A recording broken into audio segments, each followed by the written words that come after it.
Kebanyakan orang Kristen rata-rata pasti mengakui Yesus itu adalah Tuhan. Nah, bagaimana kita mengetahui bahwa Yesus itu adalah Tuhan atau Allah? Jika Yesus itu benar-benar Tuhan atau Allah, apakah ada syarat dan bukti dalam Alkitab bahwa Yesus layak disebut Tuhan atau Allah? Bagaimana Alkitab meyakinkan akan hal ini? Kita lihat, apakah Yesus memenuhi syarat agar dapat disebut Allah? Berilah kepada Tuhan kemuliaan namanya. Sujudlah kepada Tuhan dengan berhiaskan kekudusan.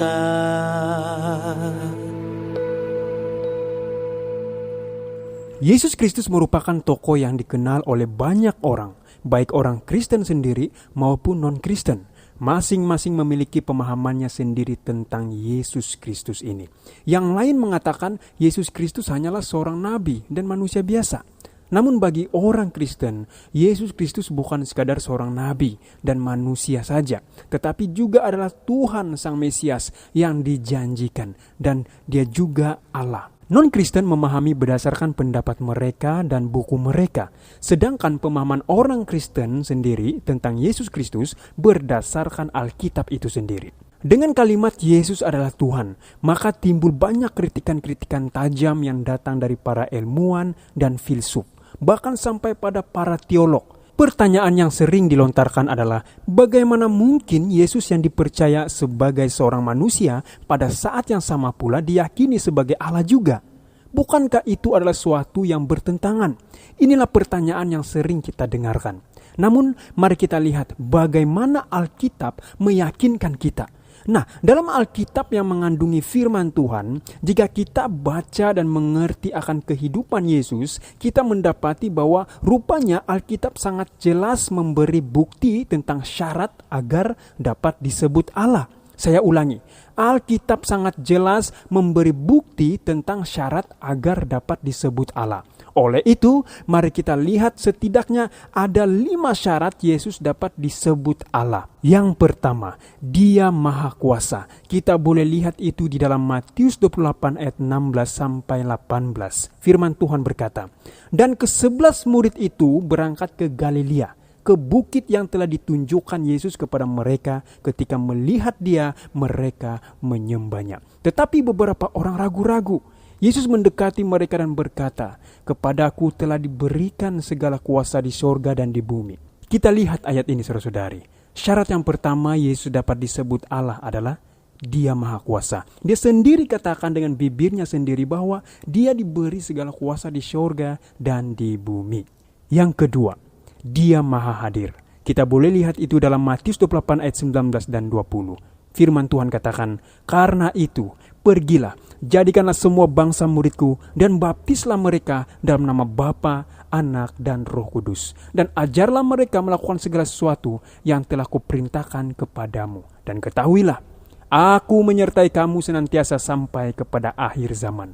Jadi kita melihat di sini, saudara-saudari, syarat yang kedua Yesus dapat disebut Allah adalah Dia Maha Hadir ketika Dia berkata, "Aku menyertai kamu senantiasa sampai kepada akhir zaman." Yang ketiga, Dia Maha Tahu. Kita boleh lihat itu di dalam Yohanes 1 ayat 48 dan Matius 9 ayat 4. Dikatakan di sana, kata Nathanael kepadanya, "Bagaimana engkau mengenal aku?" Jawab Yesus kepadanya, "Sebelum Filipus memanggil engkau, aku telah melihat engkau di bawah pohon ara." Matius 9 ayat 4. Tetapi Yesus mengetahui pikiran mereka, lalu berkata, "Mengapa kamu memikirkan hal-hal yang jahat di dalam hatimu?" Jadi kita melihat ayat ini, saudari. Syarat yang ketiga Yesus dapat disebut Allah adalah Dia Maha Tahu, bahkan dapat membaca pikiran dan hati manusia. Kira-kira apakah manusia biasa dapat membaca pikiran dan hati manusia? Bahkan nabi biasa saja tidak mampu membaca pikiran dan hati manusia. Tetapi Yesus dapat, karena Dia bukan sekadar nabi, Dia bukan sekadar manusia, tetapi Dia benar-benar Allah. Dia sungguh manusia, tetapi sungguh Allah. Yang keempat, Dia adalah kekal. Boleh lihat dalam Wahyu 1 ayat 17 dan 18. Firman Tuhan berkata, "Ketika aku melihat Dia, tersungkurlah aku di depan kakinya, sama seperti orang yang mati. Tetapi Ia meletakkan tangan kanannya di atasku, lalu berkata, 'Jangan takut. Aku adalah yang awal dan yang akhir, dan yang hidup. Aku telah mati, namun lihatlah, aku hidup sampai selama-lamanya, dan aku memegang segala kunci maut dan kerajaan maut. Kita melihat ayat ini, syarat yang keempat Yesus dapat disebut Allah adalah Dia kekal, saudara-saudari. Ketika Dia mengatakan, aku adalah yang awal dan yang akhir dan yang hidup, bahkan Dia memegang segala kunci maut dan kerajaan maut. Dan syarat yang kelima, Yesus dapat disebut Allah adalah Dia tidak berubah. Kita lihat dalam Ibrani 13 ayat 8. Firman Tuhan berkata, Yesus Kristus tetap sama, baik kemarin maupun hari ini dan sampai selama-lamanya. Saudara dan saudari, sebenarnya masih banyak syarat kenapa Yesus layak disebut Allah dalam Alkitab, seperti memiliki kuasa untuk mengampuni. Bismillahirrahmanirrahim. Alhamdulillahi Rabbil Alamin. Wassalatu wassalamu ala asrafil anbiya'i wal mursalin wa ala alihi wa sahbihi ajma'in. Amma ba'du. Wa ya ibadallah, ashhadu an la ilaha illallah wa ashhadu anna Muhammad Rasulullah. Hadirin pemirsa yang berbahagia, kita bertemu kembali dalam keadaan sehat walafiat. Kali ini kita akan membuat sebuah video reaksi ya, dari sebuah video yang mana judulnya adalah Yesus adalah Allah, mana buktinya. Nah itu ya. Jadi dari video ini memang inilah yang terjadi ya saudara-saudara ya. Kita juga yang menyesatkan manusia ini ya. Kita menipu, menokoh, membodohi, itulah yang kita lakukan selama ini. Seperti apa yang kita lihat dan kita dengarkan dalam video ini ya, bahwa ada seorang YouTuber yang membuat sebuah video menggambarkan katanya Yesus itu adalah Allah. Sebenarnya kalau kita lihat secara sepintas, video ini dibuat mungkin karena ketidakyakinan dia ya, bahwa Yesus Tuhan ya, karena ini ada dua dimensi yang berbeda, dimensi makhluk atau manusia dan dimensi Allah ya. Dimensi makhluk atau manusia tadi yang disebut dengan ciptaan, kemudian ada dimensi Allah yaitu Sang Maha Pencipta. Nah ketika yang Maha Mencipta ini dijadikan ciptaan, ini katanya berubah atau nuzul atau apapun dia situ ya, maka ini kita sudah hampir memastikan ya bahwa kita itu sudah tidak waras lagi. Bagaimana saya katakan demikian ya, kita umpamakanlah ini seorang pembuat kue donat ya, dia membuat kue, kemudian tiba-tiba ada orang mengatakan bahwa orang yang membuat kue donat itu sudah menjadi donat. Nah ini agak logikanya bagaimana ini ya? Orang yang membuat kue donat tadi, ada yang mengatakan dia sudah berubah menjadi donat. Nah kalau hal ini didengar oleh yang membuat si kue donat itu, maka orang yang dikatakan menjadi kue donat marah sekali. Begitu juga lah ketika Allah Zat yang Maha Pencipta itu kita katakan telah berubah menjadi manusia atau menjadi Yesus. Ini kita sama dengan menghina, merendahkan. Ya, ini orang ini pasti dapat kutukan besar. Nah, ini kalau memang dia mengatakan hal itu dengan keimanan, mengajarkan kepada orang lain. Nah, dalam video ini ya, orang ini menunjukkan berbagai bukti ayat-ayat ya, yang mana ayat-ayat ini sangat sama dengan cocokologi aja lah, mencocok-cocokkan saja ya. Sedikit pun kita melihat tidak ada korelasi antara ayat itu dengan apa yang dikatakan Tuhan. Jika Yesus itu manusia dikatakan Tuhan, maka hinalah dia sebenarnya yang mengatakan itu. Bagaimana tidak? Ya, Yesus itu sebagai anak manusia yang dilahirkan oleh seorang wanita bernama Maria. Ini dikatakan Tuhan, ini gila enggak?